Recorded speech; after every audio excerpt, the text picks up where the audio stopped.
Setiap kali aku tarik, aku nampak habuk dan sedak halus naik masuk ke dalam tangki vakum.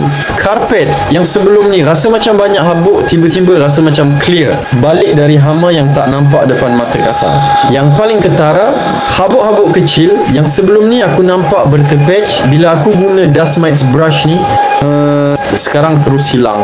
Tapi ada satu bahagian karpet tu memang terkenal dengan habuk degil, bahagian hujung bilik. Banyak kali sebelum ni aku cuba vacuum biasa sedut tak berapa nak kuat. Jadi aku guna vacuum baru ni dengan kepala vacuum biasa dulu. Bila aku tarik, aku rasa pergerakan dia smooth, tak berat langsung. Kuasa hisap stabil dan sedap digunakan.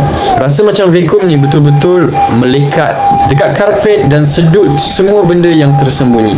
Lepas tu aku test fungsi mop pula. Aku isi air dalam tangki. Senang, tak sampai 5 saat pun. Bila aku mula mop lantai bilik, memang ringan betul, tak rasa lenguh. Mop dia bukan sekadar tarik air dekat lantai,